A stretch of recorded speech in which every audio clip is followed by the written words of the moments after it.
ఇది సరే కేసు వీలేదో పెట్టి రియాల్ ఎఫ్ఐఆర్ పెట్టిండ్రు. ఫార్ములా ఈవోలు కూడా ఏం చేసినారు తెలుసా, ఇక వాళ్ళు కూడా కేసు వేసారు. ఎందుకంటే ఒరిజినల్ అగ్రిమెంట్లో ఏముంది, ఏం డిస్ప్యూట్ వచ్చినా ఆర్బిట్రేషన్ కోవాలని ఉంది. అందుకే వాళ్ళు ఏం చేసిండ్రు, వీళ్ళు ఇంటర్నేషనల్ చేంబర్ ఆఫ్ కామర్స్ అక్కడ వాళ్ళు ఆల్రెడీ ఆర్బిట్రేషన్ కూడా ఫార్ములా ఈకి ఎంఎన్యూడి డిపార్ట్మెంట్ మధ్యన జరుగుతున్న ఈ తగాదా తెలుసండి. ఎట్లా అయితే మాంట్రియాల్కి సంబంధించి ఇందాక నేను చెప్పాను మీకు, మాంట్రియాల్ ఇది మీరు చూడండి, మాంట్రియాల్లో కూడా ఇట్లా రేస్ క్యాన్సిల్ అయింది. క్యాన్సిల్ అయినాక మరి ఫార్ములా ఈ వాళ్ళతో లిటిగేషన్ పోయినరు. ఆఖరికి $3 million లిటిగేషన్ సెటిల్ అయింది.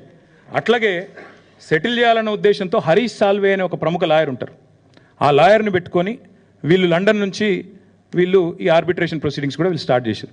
ఇది ఏది చెప్తలేదు ప్రభుత్వం. ఫార్ములా ఈవోలు వీళ్ళ మీద కేసు పెట్టింది చెప్తలేరు, పైసలు అడుగుతుందో చెప్తలేరు, ఎందుకు రేసు పోయిందో చెప్తలేరు, ఆ పైసలు నిక్షేపంగా ఉన్నాయి, మొదటి 2 ఇన్స్టాల్మెంట్లు అక్కడనే వాళ్ళ దగ్గర ముట్టినాయి అని వాళ్ళు పంపిన రిసీట్లు చూపెడతలేరు, 3వ ఇన్స్టాల్మెంట్ మీరు కట్టలేదు కాబట్టి రేస్ క్యాన్సిల్ అవుతుందని చెప్తలేరు.